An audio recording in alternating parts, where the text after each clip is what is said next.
नमस्कार दोस्तों, मैं doctor Amit Sharma Shweta dental clinic से। आज हमारे एक पेशेंट आए और बहुत सारे पेशेंटों की और भी एक क्वेरीज आई थी। उनका ये मानना है कि एक जो पायरिया डिसीज़ होता है, जिसको हम पायरिया कहते हैं, जिससे मुंह से खून, बदबू, स्मेल आती है, वो ठीक नहीं होता। और बहुत से लोग एक आध बार इसका ट्रीटमेंट कहीं कराते हैं, स्केलिंग वगैरह, लेकिन उससे सेटिस्फाइड नहीं होते और उसको छोड़ देते हैं और नुकसान हो जाता है, बाद में दांत गिर जाते हैं क्यों। तो आज हम इसी छोटे से टॉपिक पे डिस्कस करेंगे, लेकिन ये बहुत इम्पॉर्टेंट है दोस्तों। ये एक ऐसा डिसीज़ है पायरिया, जो है तो बहुत कॉमन, लेकिन बहुत इम्पॉर्टेंट है, क्योंकि ये आपके दांतों के चारों तरफ की बोन को ख़त्म कर देता है। तो जब सपोर्ट ही ख़त्म हो जाएगा, दांत ही नहीं रहेंगे, तो हम कोई ट्रीटमेंट क्या करेंगे? फिर उसको निकाल देने के सिवा कोई चारा नहीं रहता। तो आज मैं आपको इसी बात, पायरिया ठीक क्यों नहीं होता है, पेशेंट क्यों कंप्लेन कर रहे हैं, हमने कराया था, हमने स्केलिंग कराई थी, ठीक नहीं होता है। तो आज हम इस पर डिस्कस करेंगे कि कैसे अप्रोच कराए, एक डेंटिस्ट कैसे अप्रोच करता है कि इसको कंप्लीट क्योर मिल जाता है। चलिए, तो सबसे पहले पायरिया के कॉज गिना दें। क्यों हमें गंदगी, पायरिया में होता क्या, आपके दांतों के चारों तरफ एक परत जम जाती है, सफ़ेद सी, जैसा आपने देखा होगा। अगर आप, उसकी वजह होती है कि इम्प्रॉपर ब्रशिंग। पहला तो पेशेंट ठीक से ब्रश नहीं करता, उसको टेक्निक ऑफ ब्रशिंग नहीं मालूम। कुछ लोग बैक साइड से बिल्कुल ब्रश नहीं करते। दूसरा कॉज हो सकता है ना, फ्रिक्वेंट ईटिंग। जैसे पुराने ज़माने में कहते थे हमारे जो बुजुर्ग हैं, वो कहते थे दिन भर चढ़ते रहते हो। तो कुछ लोगों की फ्रिक्वेंट ईटिंग, दिन भर खाने की आदत है, तो उस वजह से भी उनके यहाँ सब गंदगी जमी रहती है, साफ़ हो नहीं पाता, एक ब्लॉक, एक लेयर जम जाती है बैक्टीरिया की। तीसरा कॉज आता है, एक जेनेटिक होता है दोस्तों, जो पहले से चला आता है रीसेस में, थोड़ा कम है परसेंटेज उसका, ज़्यादा परसेंट नहीं है जेनेटिक में, लेकिन इफेक्ट उसका रहता है। चौथा हो जाता है, किसी के दांत में क्राउडिंग होती है, दांत आगे पीछे होते हैं, तो उसकी वजह से वो प्रॉपर ब्रश नहीं कर पाता, तो भी प्लॉक डिपॉजिट, वो टार्टार जिसको हम बोलते हैं, सफ़ेद लेयर जम जाती है बैक्टीरिया की, तो वो फिर वो इन्फेक्शन हो जाता है, गम सूज जाते हैं, रेड हो जाता है, ब्लीड करते हैं, खून आता है, बदबू आती है। और एक बहुत कॉमन कॉज जो हमने नोटिस किया है, वो जैसे किसी का पेट वगैरह, डाइजेस्टिव सिस्टम जिसका ख़राब रहता है, तो एक्चुअली ये यहाँ पे प्रोटोजोअल ग्रोथ होती है, जो कि आपको स्मेल देती है। वो प्रोटोजोआ आपके डाइजेस्टिव सिस्टम में भी रहते हैं, तो वो स्मेल कॉज करते हैं। तो जिनका पेट खराब रहता है, उनमें ये थोड़ा सा एग्रीवेटेड रहता है, ऐसा मैंने देखा है। इसके एक और कॉज है, डेफिशिएंसी ऑफ ए विटामिन। एक विटामिन है सी, जिसकी डेफिशिएंसी से ये होता है। कॉमन गम सूज जाते हैं, वहाँ पे डिपॉजिट शुरू हो जाता है, तो वो विटामिन की कमी भी नहीं होनी चाहिए। तो ये कुछ कॉजेज़ मैंने आपको बताया, that is improper brushing, genetic cause हो सकता है, फ्रिक्वेंट ईटिंग हो सकती है, टेक्निक ऑफ ब्रशिंग आपको नहीं मालूम है, या आपका डाइजेस्टिव सिस्टम ठीक नहीं रहता, तो प्रोटोजोअल ग्रोथ जाता है, जो वहाँ पे स्मेल और बदबू कॉज करता है। तो ये तमाम समझ, लेकिन अब हम मेन हमारा जो फैक्टर है, जो कहते हैं ठीक नहीं होता, हम स्केलिंग नहीं कराते, सब मिथ फैल जाता है, भ्रम हो जाता है।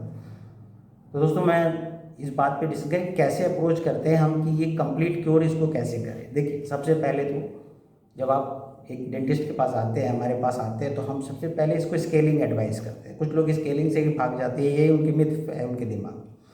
इसकी प्रॉपर अगर स्केलिंग कर दी जाए, तो जो ब्लॉक जमा रहता है दांत के चारों तरफ सफ़ेद सफ़ेद, वो निकल जाता है। हम लेमैन में उसको बता देते हैं पेशेंट को गंदगी, लेकिन एक्चुअली वो बैक्टीरियल ग्रोथ है, जो आपके चारों तरफ की हड्डी खा जाती है। तो सबसे पहला काम होता है स्केलिंग, जिससे हम आपके चारों तरफ को ब्लॉक की लेयर को हटा देते हैं, और आपकी पॉकेट्स को, जो बोन लॉस हुई है वहाँ पे जो पॉकेट्स अपने स्केलर से उसको क्लीन करते हैं। देखिए, मैं आपको एक फ़ोटो दिखा रहा हूँ, जस्ट सी दिस।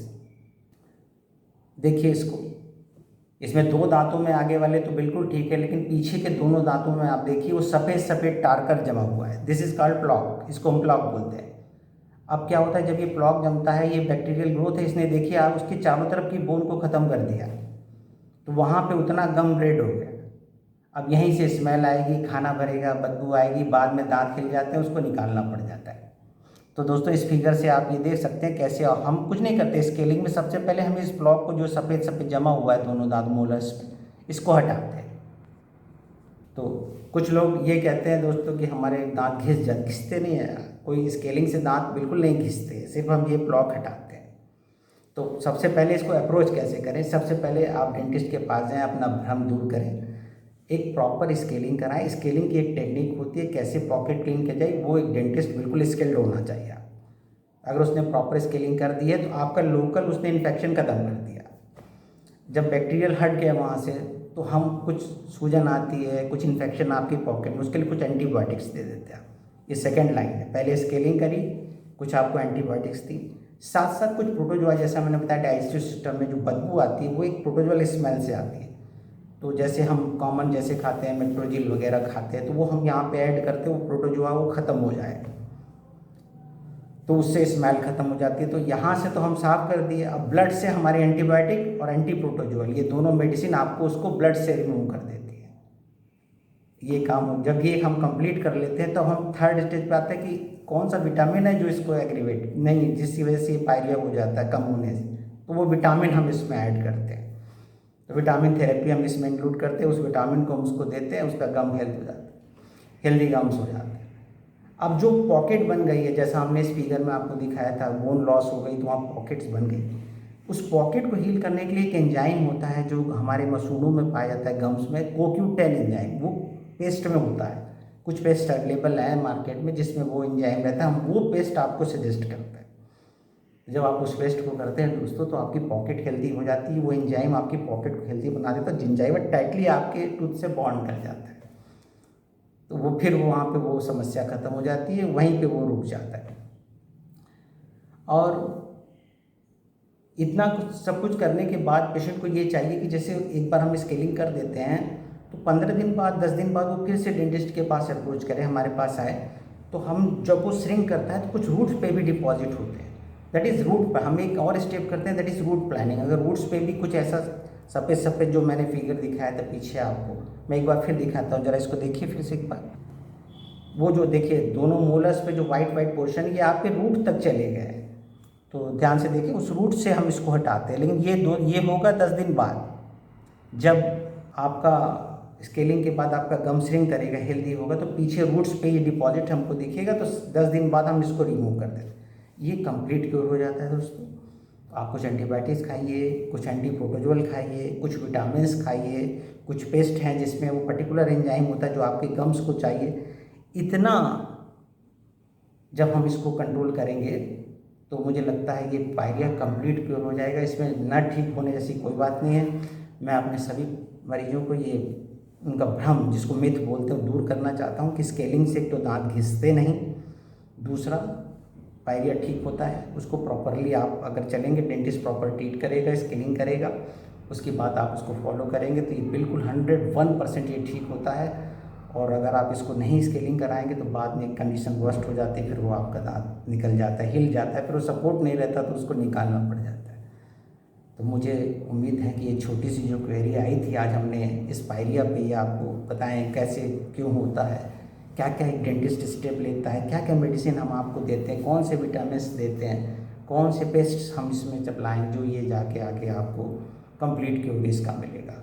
तो आप अपना दिमाग से बिल्कुल भ्रम निकाल दीजिए दोस्तों, और 6 महीने के अंदर अंदर अपने दांतों को एक बार जरूर साफ कराएं, और मुझे लगता है कि आप ये बीमारी से आप दूर रहेंगे। मुझे उम्मीद है कि हमारी ये कोशिश जो हमने की है पायरिया को एक्सप्लेन करने की, आपका भ्रम दूर करने की, वो ज़रूर कामयाब होगी, और आप ज़रूर स्केलिंग करा के इस डिसीज़ को अपना परमानेंटली क्योर करेंगे।